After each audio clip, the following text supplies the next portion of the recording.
सभी भाई बहनों को प्रणाम। मैं अखिल विश्व गायत्री परिवार से संगीता। आज हम बात कर रहे हैं एक ऐसे विषय पर जिसको जानने की जिज्ञासा प्रत्येक के मन में बनी रहती है। गायत्री की उत्पत्ति कहाँ से हुई, गायत्री की उत्पत्ति का क्या रहस्य है, इस विषय में हम आज जानेंगे। परम पूज्य गुरुदेव के साहित्य को हम अपनी प्रत्येक वीडियो में आत्मसात करते हैं। आज भी हम उन्हीं के साहित्य गायत्री महाविज्ञान पुस्तक को आत्मसात कर रहे हैं और उसी पुस्तक के प्रथम अध्याय में गायत्री, वेद माता गायत्री की उत्पत्ति के विषय में आज हम जानेंगे इस वीडियो के माध्यम से। वेद ज्ञान को कहते हैं और ज्ञान के 4 भेद होते हैं: ऋग, यजु, साम और अथर्व। कल्याण, ईश्वर प्राप्ति, ईश्वर दर्शन, आत्म शांति, ब्रह्म निर्वाण, धर्म भावना, दया, प्रेम, तप, उदारता, उपकार और सेवा, ये सब ऋग के अंतर्गत आते हैं। यजु के अंतर्गत क्या आता है? तो यजु के अंतर्गत आता है पुरुषार्थ, पौरुष, साहस, वीरता, आक्रमण, विजय, प्राण, प्रतिष्ठा, पद, नेतृत्व, ये सब यजु के अंतर्गत आते हैं। तीसरा क्रीड़ा, गतिशीलता, संगीत, कला, नृत्य, स्थूल इंद्रियों का भोग और उन भोगों का चिंतन, स्थूल इंद्रियों का स्पर्श, तृप्ति, रुचि, ये सब साम के अंतर्गत आते हैं। चौथा और आखिरी धन, वैभव, वस्तुओं का संग्रह करना, धातु, औषधि, वाहन, ग्रह, यानी साधन सामग्री, जो सुविधाओं की साधन सामग्री होती है उसको एकत्रित करना, उसको संग्रह करना, ये सब अथर्व के अंतर्गत आते हैं।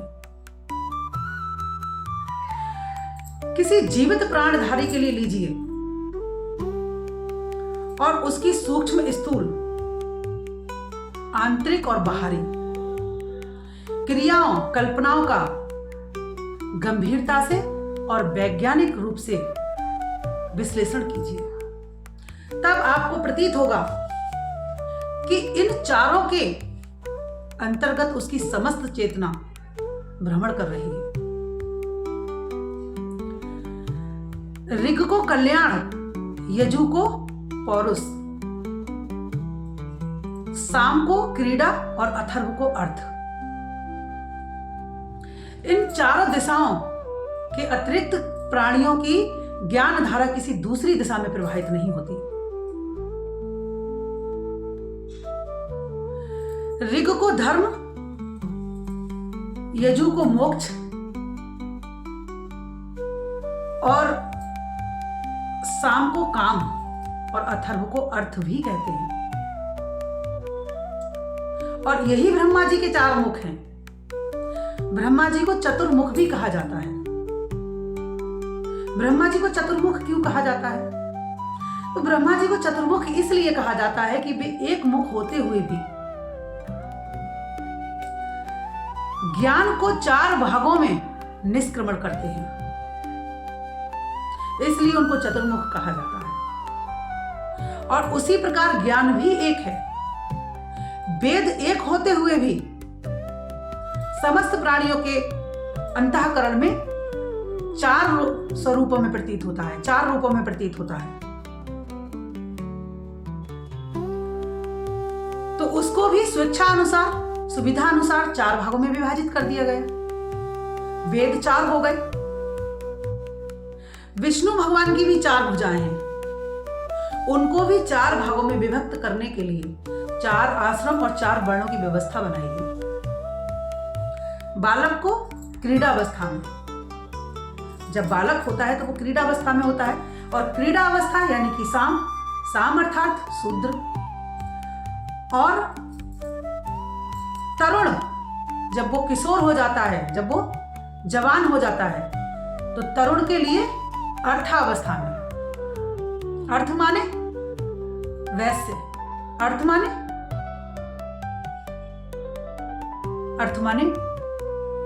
अथर्व। और जब वो वानप्रस्थ हो जाता है तो उसको पौरुष अवस्था में चला जाता है। और उसी प्रकार संन्यास कल्याण अवस्था में होता है। तो ऋग को ब्राह्मण कहते हैं, यजु को क्षत्रिय, अथर्व को वैश्य और साम को शूद्र।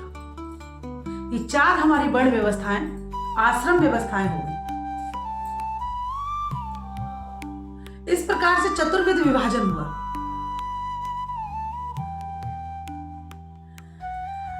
जो आदिशक्ति इन चारों प्रकार के ज्ञान उस चैतन्य शक्ति के ही स्फुरण है। ये जो 4 प्रकार के ज्ञान है, ये उस शक्ति के स्फुरण है जिसको ब्रह्मा जी ने प्रारंभ में उत्पन्न किया था। और शास्त्रकारों ने उसको गायत्री के नाम से संबोधित किया।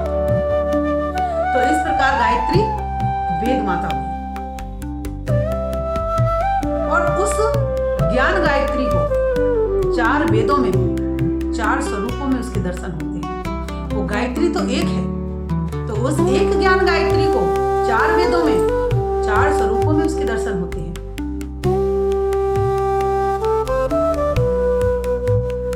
तो इस प्रकार हमने ये सूक्ष्म गायत्री के विषय में जाना। स्थूल गायत्री क्या है? वेद गायत्री यदि माता है, गायत्री को वेद माता कहते हैं। गायत्री यदि माता है तो उसके जो 4 वेद हैं वो उसके पुत्र हैं।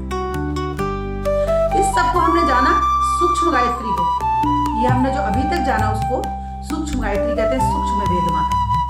अब हम स्थूल वेद माता, स्थूल गायत्री को जाने। तो सृष्टि के आरंभ में ब्रह्मा जी ने वेदों की रचना से पहले 24 अक्षर के गायत्री मंत्र की रचना की थी।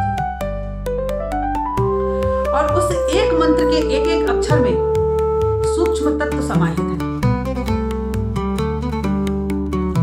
गायत्री मंत्र का एक एक अक्षर बीज मंत्र है। जिस प्रकार वट वृक्ष का बीज एक छोटा सा होता है और उसमें पूरा, उसके गर्भ में पूरा वट वृक्ष छिपा हुआ होता है। उसका बीज जब अंकुर होता है, उगता है, तो वो एक बड़े वृक्ष के रूप में परिवर्तित हो जाता है, बड़ा वृक्ष हो जाता है। उसकी अन्य अन्य टहनियां, अनेकों उसके टहनियां निकल आती हैं, शाखाएं होती हैं, प्रशाखाएं होती हैं, फूल, पत्ते, पत्तियां लद जाते हैं, तो उसका इतना बड़ा विस्तार हो जाता है। उसी प्रकार से गायत्री मंत्र भी एक ही है, बीज मंत्र है। उसका बीज जब प्रस्फुटित होता है तो उसकी अन्य अन्य शाखाएं हो जाती हैं और वेदों, 4 वेदों का विस्तार रूप अद्भुत हो जाता है।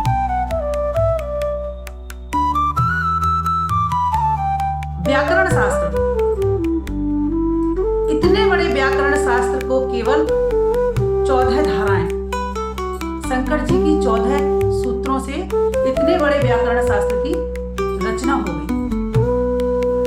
महादेव एकदम आनंदमग्न थे और उन्होंने अपने प्रिय वाद्य डमरू को बजाया और उसमें से 14 धुनियां निकली। और उन 14 सूत्रों को लेकर के पाणिनि ने एक महाव्याकरण शास्त्र की रचना कर डाली। और वही व्याकरण शास्त्र जब उसकी व्याख्या हुई तो उसका विस्तार हुआ और आज उसकी व्याख्या होते होते इतना बड़ा विस्तार हो गया है कि उस महाव्याकरण शास्त्र के लिए रखने के लिए एक संग्रहालय की व्यवस्था करनी पड़े। एक पूरा संग्रहालय बन सकता है। उसी प्रकार गायत्री बीज मंत्र है, उसकी भी व्याख्या, उसकी भी धाराएं, जितना भी ज्ञान है, समस्त ज्ञान गायत्री मंत्र के बीज रूप में भरा पड़ा है। और ये जितना भी ज्ञान आपको दिखाई देता है वो सब उसी की धाराएं हैं।